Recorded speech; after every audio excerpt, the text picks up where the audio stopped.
Tem momentos em que o silêncio de Deus pesa mais do que qualquer prova. Você ora, insiste, promete mudar, mas tudo parece continuar igual.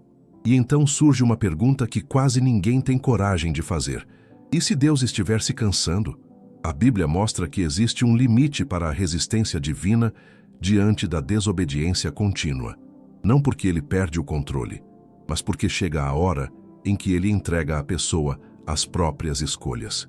Hoje você vai entender o que realmente acontece quando alguém força esse limite. E por que esse assunto pode estar mais perto da sua realidade do que você imagina. Fique até o final, porque ignorar isso pode custar mais do que você pensa.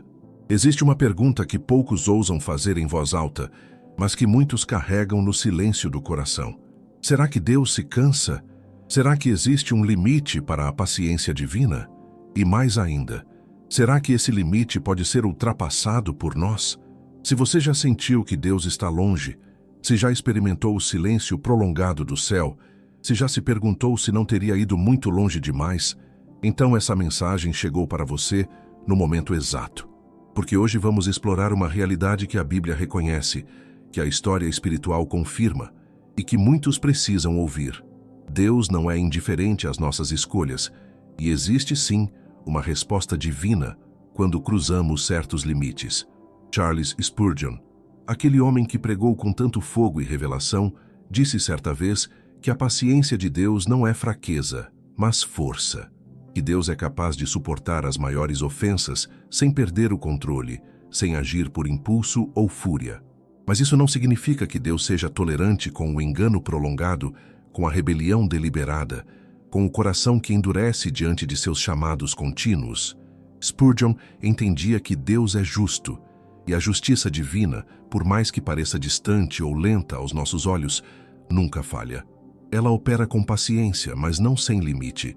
Ela oferece oportunidade, mas não oferece eternidade para a escolha.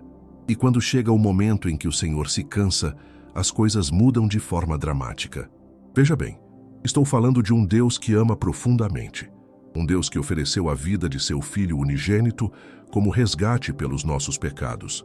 Um Deus que chamou, convocou, rogou e implorou por inúmeras gerações para que seu povo retornasse. Um Deus cuja paciência é incomparável com qualquer paciência humana. Mas mesmo esse Deus tem um ponto em que ele diz basta. A Bíblia nos mostra isso de forma cristalina em Romanos 1, quando Paulo descreve a progressão do julgamento divino. Não é um julgamento abrupto, caindo como raio do céu. É um julgamento que começa com o abandono. Deus simplesmente retira sua mão protetora. Ele diz: "Você quer agir contra minha vontade? Então haja. E você colherá as consequências naturais das suas escolhas." Romanos 1:24 diz: "Portanto, Deus os entregou à impureza sexual, segundo os desejos pecaminosos dos seus corações." Veja a palavra, entregou. Não é destruição imediata, é abandono. É o momento em que Deus se cansa de rogar, de chamar, de oferecer um caminho melhor. E nesse momento, ele simplesmente retira a sua graça restritiva. Spurgeon pregava que este é um dos julgamentos mais aterradores que uma pessoa pode experimentar. Não o julgamento do fogo do inferno, mas o julgamento do silêncio divino, do abandono, de Deus dizendo ao seu espírito rebelde: "Você quer viver longe de mim? Então, viva longe de mim." E é aí que começa o verdadeiro caos. Porque quando Deus se afasta, não há proteção, não há direcionamento. Não há aquela voz gentil sussurrando no seu coração quando você está prestes a cometer um erro terrível. Você fica sozinho com seus instintos, suas paixões, seus desejos. E o resultado é desolador. Jeremias 3:11 apresenta uma conversa entre Deus e Israel e o Senhor diz: "O infiel Judá é mais justo do que o pérfido Israel." Ele está reclamando que mesmo depois de toda a infidelidade, de toda a rebelião, Judá ainda era mais receptivo do que Israel, e essa diferença importava, porque Deus continuava chamando Judá, mas Israel, que já havia ultrapassado o ponto de cansaço divino, foi deixado para sofrer as consequências. E aqui está a primeira verdade que você precisa entender. O cansaço de Deus não é como o nosso cansaço, não é fadiga, é julgamento. É a retirada da sua misericórdia ativa em relação àqueles que continuam rejeitando o seu chamado. Quantos de nós estamos vivendo em um período de paciência que não reconhecemos como tal?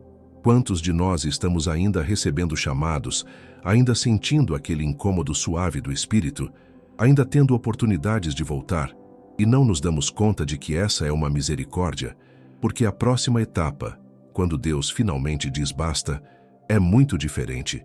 É aí que o silêncio chega. É aí que as oportunidades secam.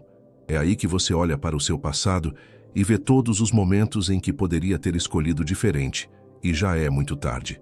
Spurgeon nunca predicava para assustar. Ele pregava porque amava as almas. E ele entendia que a melhor medicina para um coração que segue na direção errada é o medo de Deus. Aquele medo que traz sabedoria, que traz correção, que traz salvação. Porque essa mensagem não é para condenar, é para despertar. É para chamar sua atenção para o fato de que cada dia que você vive é um dia de graça. Cada momento de sensibilidade espiritual que você sente é uma advertência amorosa. Cada oportunidade que você tem de mudar de direção é um presente que pode não estar ali amanhã. Segundo Coríntios 6:2 diz: agora é o tempo aceitável do Senhor. Não amanhã, não na próxima semana, não quando você tiver resolvido aquela situação ou quando as coisas melhorarem. É agora. Porque o cansaço de Deus pode chegar mais rápido do que você imagina. Então, ao longo dessa pregação, vamos explorar os sinais de que Deus está perdendo a paciência. Vamos ver o que a Escritura revela sobre o ponto de ruptura. Vamos entender as consequências práticas e espirituais de ultrapassar esse limite. E mais do que tudo, vamos descobrir como permanecer sob a proteção e paciência divina, como reconhecer quando estamos nos aproximando do limite e como voltar se já tivermos ultrapassado. Se você sente que essa mensagem é para você, se você reconhece em seu coração que talvez tenha ignorado alguns chamados divinos, eu o convido a se inscrever no canal agora mesmo. E se você quer viver com maior sensibilidade aos chamados de Deus, se você deseja cultivar uma intimidade restaurada com o Pai, no primeiro comentário fixado abaixo deste vídeo, você vai encontrar o link para adquirir o e-book 21 dias para restaurar sua intimidade com Deus. 21 dias de encontro genuíno, sem pressa, sem performance, só você e o Pai. São práticas simples, palavras poderosas e verdades que vão reposicionar sua relação com Deus. Confira depois que terminar de assistir. Quando você observa a vida de uma pessoa que está se afastando perigosamente de Deus, você não vê isso acontecer de repente. Não é como um interruptor que desliga tudo de uma hora para outra. É um processo. É uma série de pequenos sinais que, quando ignorados, se transformam em evidências incontestáveis de que algo está mudando na relação entre essa pessoa e o céu. Spurgeon dizia que o pecado é como uma ferrugem. Ela não devora o ferro em um dia. Ela o corrói lentamente, invisível, até que um dia você toca o objeto que era forte e ele desmorona em pó. É assim que funciona o distanciamento de Deus. E é precisamente por isso que precisamos aprender a reconhecer os sinais antes que seja muito tarde. O primeiro sinal é a dureza do coração, não a dureza que vem de uma ferida ou de um sofrimento legítimo, mas aquela dureza que surge quando alguém ouve a voz de Deus repetidas vezes e escolhe ignorá-la. A Bíblia fala sobre isso em Hebreus 3:7-8. Assim diz o Espírito Santo: se você hoje ouve a sua voz, não endureçam o coração. Veja, não é Deus que está endurecendo o coração, é a pessoa, é você. É a escolha deliberada de não responder ao chamado, e essa dureza cresce. No primeiro chamado talvez haja convicção, talvez você sinta aquele incômodo, aquela sensação de que precisa mudar algo, mas você a ignora. Na segunda vez, a convicção é um pouco menor, é mais fácil de ignorar. Na terceira vez, na quarta, na quinta, chega um ponto em que você simplesmente não sente mais nada. É como se aquela frequência divina deixasse de alcançá-lo. Deuteronômio 29:19 descreve exatamente isso. Talvez haja entre vocês um homem ou mulher cuja mente se afasta de Deus para servir aos deuses dessas nações. Mas observe o que vem depois. e que no coração alimenta pensamentos de idolatria. O Senhor não estará disposto a perdoar esse homem. Isso é forte, mas é real. E você vê isso manifestado constantemente. Pessoas que começam escutando sermões, absorvendo a palavra, sendo tocadas pela verdade, mas depois passam a escutar apenas o que querem ouvir. Depois deixam de escutar completamente. E finalmente, quando alguém tenta alcançá-las com a verdade, elas fecham a porta. Elas se tornaram insensíveis. O segundo sinal é a rejeição contínua da convicção do Espírito Santo. João 16:8 diz que o Espírito Santo convencerá o mundo do pecado, da justiça e do juízo. Mas convencer exige receptividade. Exige que a pessoa ao menos considere o que está sendo revelado. Quando alguém rejeita essa convicção repetidamente, quando ela ouve a voz do Espírito dizendo: "Isso não é certo, você precisa parar", e continua mesmo assim, ela está marcando um ponto. E quantos de nós vivemos rejeitando convicção? Quantos de nós sentimos aquele incômodo quando estamos para fazer algo, quando estamos para dizer algo, quando estamos prestes a entrar em um relacionamento que sabemos que não é de Deus? Sentimos a advertência clara do Espírito e mesmo assim avançamos. Quantas vezes você já fez isso? Quantas vezes você ignorou aquele sussurro suave que dizia: "Não vá por aí"? Cada vez que você faz isso, você está construindo mais uma camada de dureza. Você está dando mais um passo em direção àquele ponto de cansaço divino. O terceiro sinal é a falta de arrependimento genuíno. E aqui preciso ser muito claro. Arrependimento genuíno não é apenas sentir remorso. Não é apenas derramar lágrimas diante de Deus.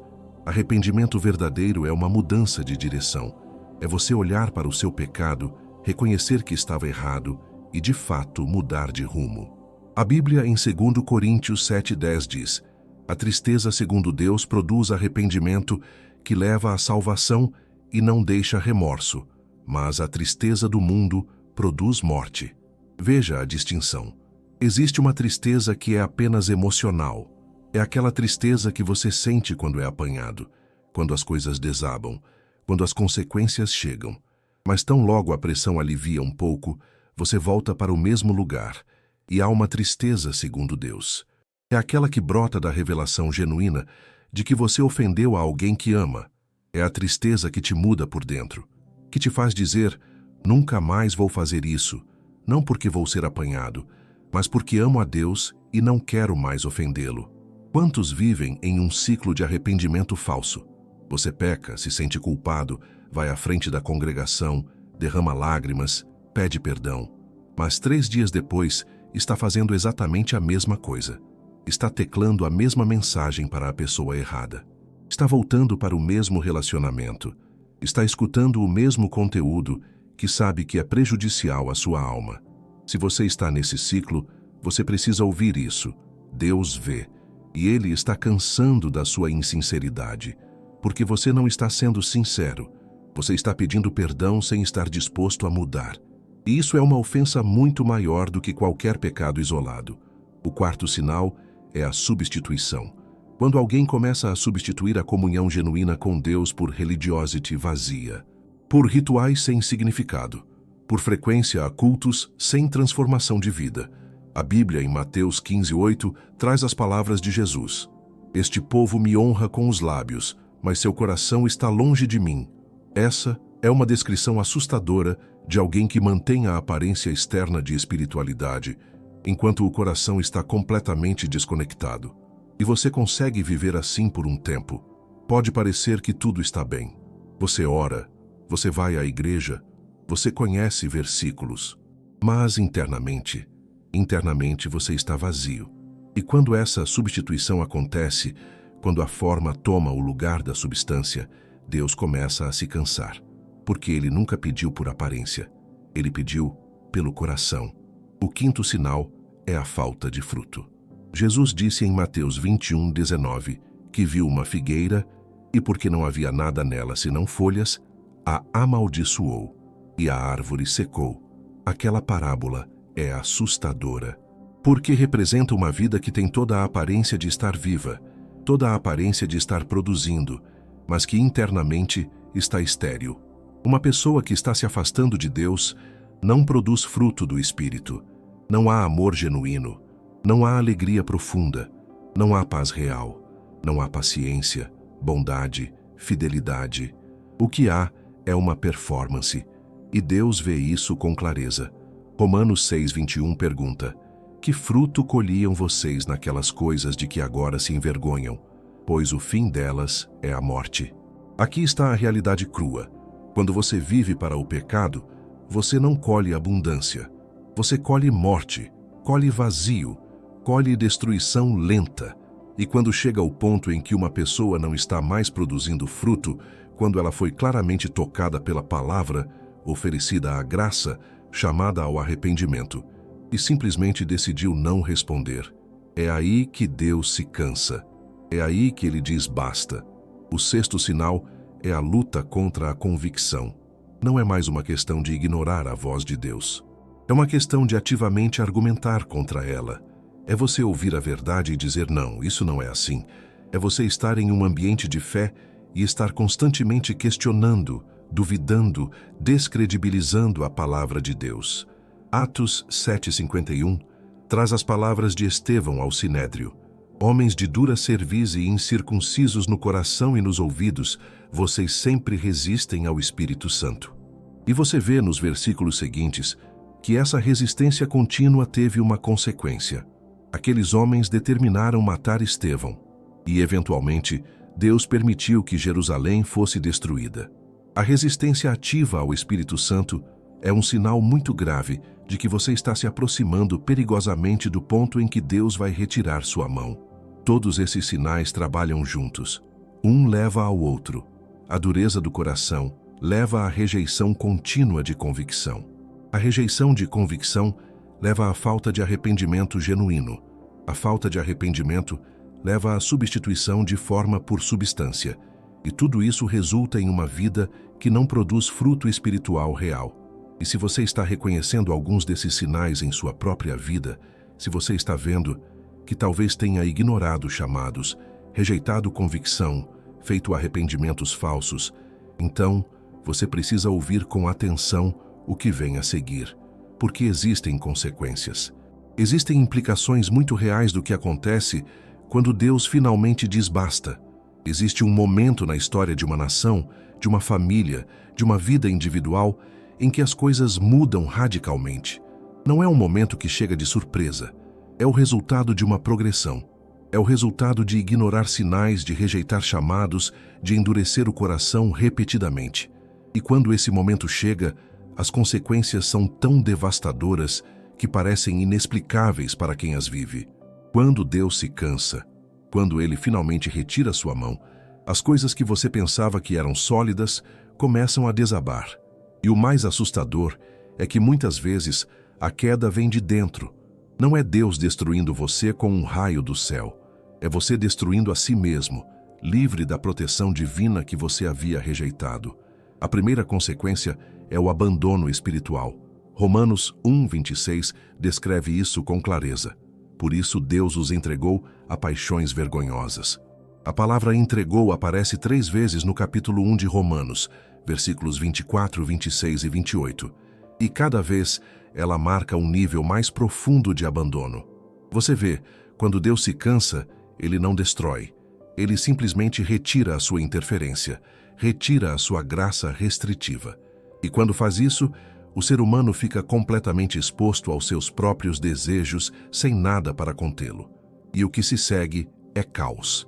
Isso se manifesta de formas muito práticas. Uma pessoa que era controlada, disciplinada, pode se tornar escrava de seus apetites. Alguém que tinha uma vida familiar estável pode ver sua família desmoronar, porque não há mais aquela força invisível mantendo as coisas unidas. Uma vida profissional que era promissora pode desabar porque faltam sabedoria e discernimento. Jeremias experimentou isso. Ele pregou para Israel durante anos. Ele alertou, ele implorou, ele chorou. E Israel continuava ignorando. Continuava rejeitando a mensagem de Deus através de seu profeta. E quando Deus finalmente se cansou, Jeremias viu Jerusalém ser destruída. Viu o templo arder. Viu seu povo ser levado em cativeiro. E a tristeza de Jeremias foi tanta que ele escreveu um livro inteiro, Lamentações, apenas para expressar o sofrimento de ver aquele julgamento acontecer. A segunda consequência é a cegueira espiritual. Quando Deus se cansa, Ele permite que você viva em ilusão, que você se engane cada vez mais.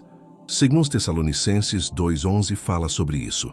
Por isto Deus lhes mandará operação de erro, para que creiam a mentira. Isso é assustador, porque significa que você pode estar vivendo completamente enganado. Você pode estar se convencendo de que está certo quando está completamente errado. Você pode estar seguindo um caminho que leva para o abismo enquanto acredita que está no caminho certo. E quantas vidas vemos assim? Pessoas que estão em relacionamentos que as destroem, mas que continuam justificando, continuam acreditando que é amor. Pessoas que estão em negócios desonestos, mas que continuam se convencendo de que é necessário. Pessoas que estão abandonando sua fé, mas que continuam dizendo que estão buscando mais luz. A cegueira espiritual é uma das consequências mais tristes do cansaço de Deus, porque a pessoa não consegue mais ver a realidade. Ela está vivendo em um mundo de ilusão, e enquanto está cega, continua andando para o abismo. A terceira consequência é a perda de discernimento. Provérbios 14:12 diz: há um caminho que parece direito ao homem, mas no fim conduz à morte. Quando você tem discernimento, você consegue distinguir entre o que parece bom e o que realmente é bom. Mas quando Deus se cansa e retira seu espírito, aquela capacidade de discernimento desaparece. Você passa a fazer escolhas que são obviamente ruins, mas que parecem boas no momento. Você escolhe parceiros que claramente não são para você. Você investe em projetos que falham. Você toma decisões que sabotam sua própria vida. E quando alguém tenta avisá-lo, você não consegue ouvir.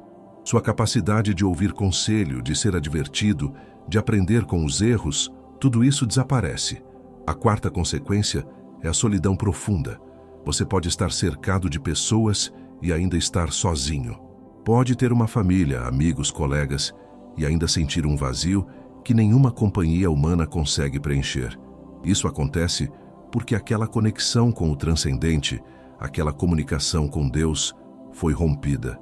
E essa solidão é diferente de uma tristeza comum. É uma solidão que penetra a alma. É a sensação de estar espiritualmente órfão, de estar abandonado pelo céu. E muitas pessoas que experienciam isso nunca conseguem explicar o que estão sentindo porque não têm palavras para descrever aquele vazio. Eu conheci pessoas assim, pessoas que tinham tudo materialmente. Tinham dinheiro, tinham beleza, tinham posição social. Mas havia algo tão vazio, tão profundo em seus olhos, que você sabia que eles estavam morrendo por dentro. E quando você perguntava, eles não conseguiam explicar. Simplesmente sabiam que tinha algo faltando. A quinta consequência é a multiplicação dos problemas. Quando você está sob a proteção de Deus, mesmo que enfrente dificuldades, há um limite para elas. Há uma mão invisível que às vezes segura o pior. Mas quando Deus retira sua proteção, os problemas começam a se multiplicar. É como se você estivesse em um campo minado e enquanto estava sob proteção divina, os passos eram guiados. Mas quando a proteção vai embora, cada passo é uma possibilidade de pisar em uma mina. E você pisa em muitas. Jó experimentou isso. Mas Jó era diferente. Ele era um homem justo que estava sendo testado. Ainda assim, quando Satanás foi autorizado a atacá-lo, a vida de Jó desabou. Perdeu filhos, perdeu bens, perdeu saúde. Mas até mesmo no sofrimento de Jó havia propósito, havia aprendizado, havia transformação. Quando Deus se cansa de alguém que tem rejeitado sua voz continuamente, os problemas que surgem não têm propósito de crescimento. Surgem como consequência natural de uma vida longe de Deus. A sexta consequência é a dureza progressiva do coração. Se você ignorar Deus uma vez, é mais fácil ignorá-lo novamente. Se você rejeita sua voz uma vez, é mais fácil rejeitá-la outra vez. E isso continua até que o seu coração fica tão duro que você simplesmente não consegue mais responder ao apelo divino. Êxodo 7:14 descreve o faraó. Cada praga há uma oportunidade de o faraó arrepender-se, mas ele endurecia seu coração. E curiosamente, em alguns momentos, É dito que Deus endureceu o coração do faraó, mas a verdade é que o faraó começou endurecendo e Deus apenas confirmou aquele endurecimento, permitindo que continuasse em seu padrão escolhido. Chega um ponto em que o endurecimento é tão completo que você não consegue mais se arrepender, mesmo que quisesse. Seu coração literalmente não responde mais aos apelos de Deus. A sétima, e talvez a mais terrível consequência, é a morte espiritual progressiva. Não é a morte instantânea, é uma morte lenta. Você deixa de sentir a presença de Deus. Você deixa de ter experiências espirituais genuínas. Você deixa de ter convicções profundas. E finalmente você para de acreditar. Romanos 6:23 diz: porque o salário do pecado é a morte, mas o dom gratuito de Deus é a vida eterna em Cristo Jesus. A morte espiritual é separação de Deus. E quando essa separação começa enquanto você ainda vive, você está experienciando uma antevisão do inferno. E aqui está o ponto crucial. Todas essas consequências são reais. Não são ameaças teológicas abstratas. São realidades que você pode ver se olhar para o mundo ao seu redor. Você pode ver pessoas vivendo essas consequências. Pessoas que um dia tinham fé, tinham esperança, tinham clareza espiritual. E agora não tem nada. Mas aqui também está a graça.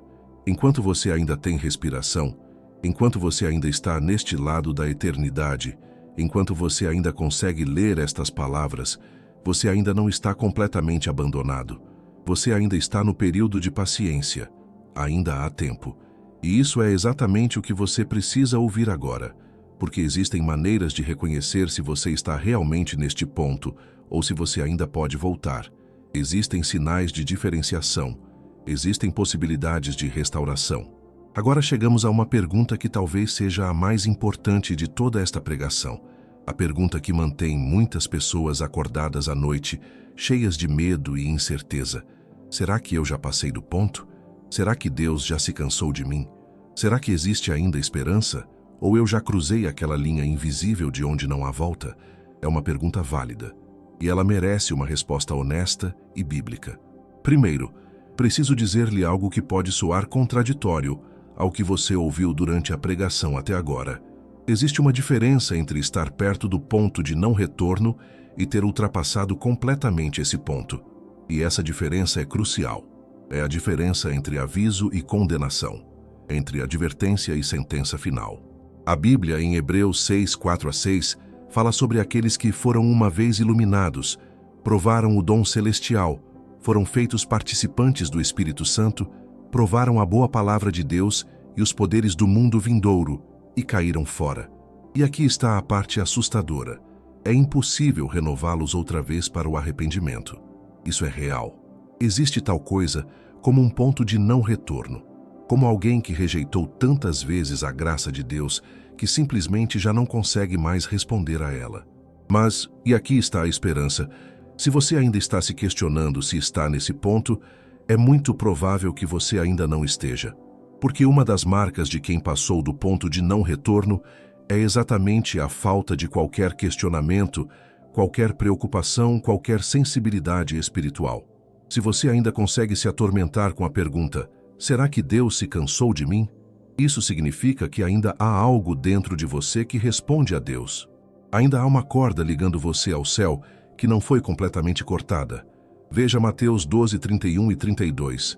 Por isso vos digo que todo pecado e blasfêmia se perdoará aos homens, mas a blasfêmia contra o Espírito Santo não será perdoada aos homens.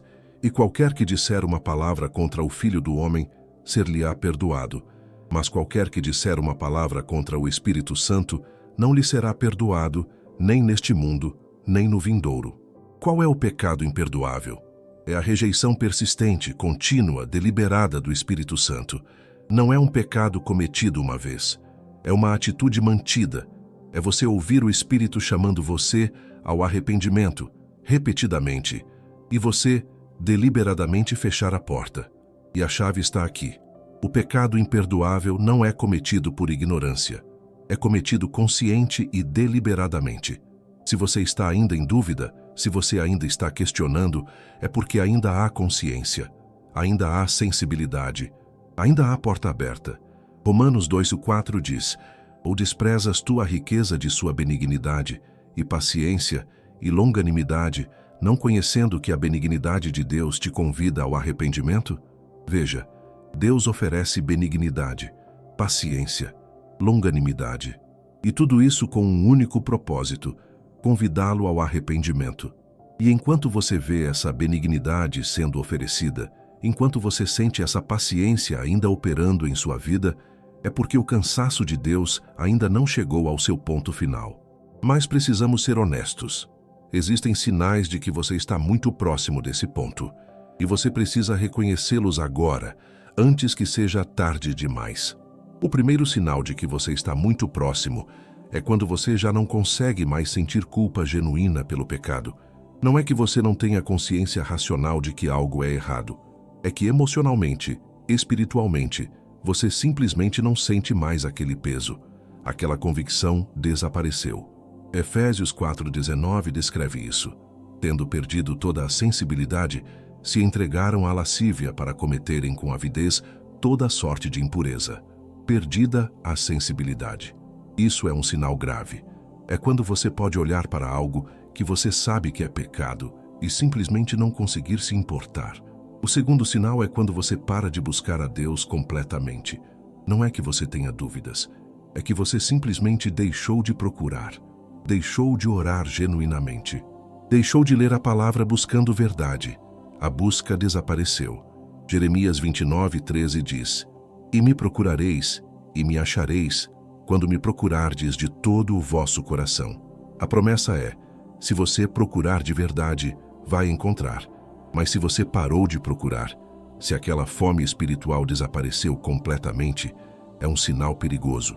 O terceiro sinal é quando você começa a ridicularizar a fé, não questionando, ridicularizando, não duvidando genuinamente, zombando. Porque a zombaria é uma forma de se proteger do sentimento genuíno. É uma defesa. 2 Pedro 3,3 fala: "Sabendo primeiro isto, que nos últimos dias virão escarnecedores, andando segundo as suas próprias concupiscências." O escarnecedor, a pessoa que ri da fé, que zomba de Deus, é um sinal de alguém cuja dureza chegou a um ponto perigoso. O quarto sinal é quando você ativa e deliberadamente afasta as pessoas que poderiam o ajudar.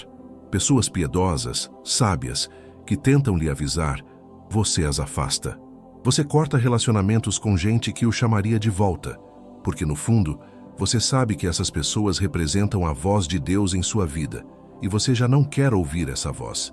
Se você está experimentando esses sinais, você precisa saber: você não está ainda completamente perdido, mas está perigosamente perto. E o que falta agora é uma decisão, uma virada, um arrependimento verdadeiro. E é aqui que chegamos à parte mais esperançosa de toda esta pregação. Porque enquanto há vida, há graça. Enquanto há respiração, há possibilidade. Lucas 15 traz a parábola do filho pródigo, e é uma parábola que deveria ser lida por todos os que estão nessa situação de afastamento.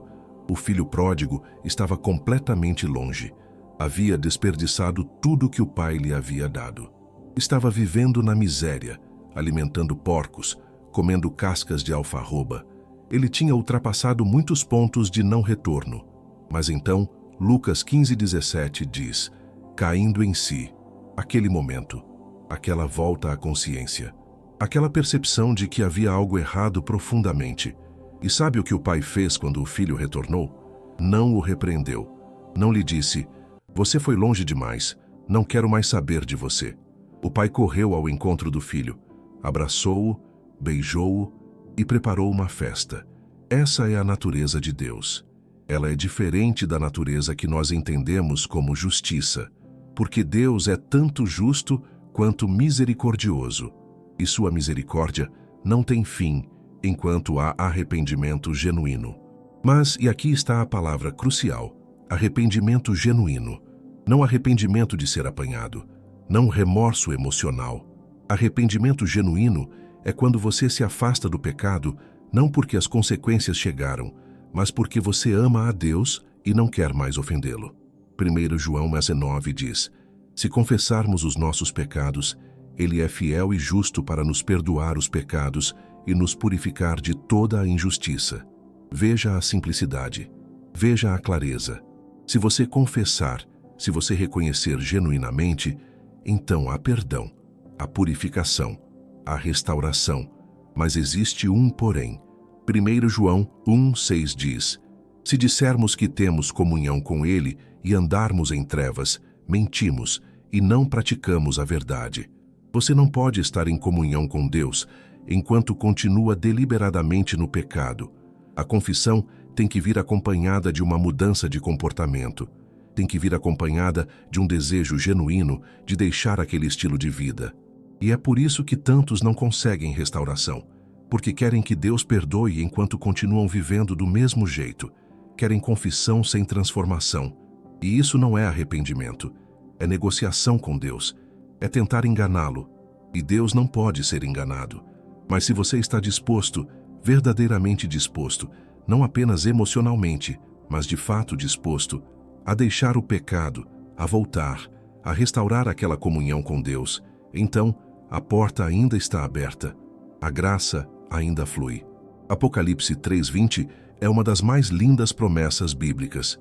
Eis que estou à porta e bato. Se alguém ouvir a minha voz e abrir a porta, entrarei em sua casa e cearei com ele e ele comigo. Deus está batendo a porta, não batendo para destruir, batendo para entrar, para ter comunhão, para restaurar. Mas você tem que abrir a porta. E abrir a porta significa sair do pecado. Significa parar de justificá-lo. Significa enfrentar a dor do arrependimento genuíno. Significa deixar morrer aquela parte de você que quer viver longe de Deus. E isso é difícil. É do tipo de coisa que exige morte de si mesmo. Exige que você diga adeus a relacionamentos, a hábitos, a caminhos que você construiu. Exige coragem. Exige humildade.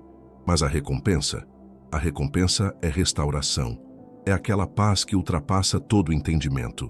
É aquela sensação de estar em casa espiritualmente. É a liberdade genuína. É a vida abundante que Jesus veio trazer. E esse é o chamado que vem para você agora. Não um chamado de condenação. É um chamado de esperança. É Deus dizendo: você ainda está aqui. Você ainda tem chance. Você ainda pode voltar. E eu estarei aqui esperando. A questão agora é: o que você vai fazer com esse chamado? Vai ignorá-lo mais uma vez? Ou vai levar a sério este momento, esta mensagem, esta oportunidade? Porque você pode estar escutando isso e pensar: isso é só uma pregação, isso é só uma mensagem, não preciso fazer nada agora. Mas deixe-me dizer, ninguém sabe quando chegará o dia em que Deus se cansa. Ninguém sabe quando a próxima oportunidade será a última. A Bíblia, em Provérbios 27:12 diz: o prudente vê o perigo e se esconde, mas os simples passam adiante e sofrem a pena. O prudente reconhece o aviso, reconhece o sinal e age. O simples ignora, continua e sofre as consequências. Chegamos ao final desta jornada, mas isso não significa que o trabalho termina aqui. Na verdade, é aqui que tudo começa de verdade. Tudo o que você ouviu até agora, sobre o cansaço de Deus, os sinais, as consequências, a graça que ainda alcança, tudo isso tem um propósito único: mudar a sua vida a partir de agora. Se essa pregação tocou seu coração, se você reconheceu alguns desses sinais em sua vida, se você sente que Deus está falando com você através dessas palavras, por favor, inscreva-se no canal, clique no sino para não perder nenhuma mensagem, deixe seu like e seu comentário. E se você quer restaurar sua intimidade com Deus de forma profunda e prática, se você quer aqueles 21 dias de encontro genuíno com o Pai, sem pressa, sem performance, apenas você e Deus, encontre o link para nosso e-book 21 dias para restaurar sua intimidade com Deus, no primeiro comentário fixado. Que Deus abençoe sua vida, que Ele abra seus olhos para enxergar a verdade e que Ele encontre em você um coração disposto a voltar, a mudar, a ser transformado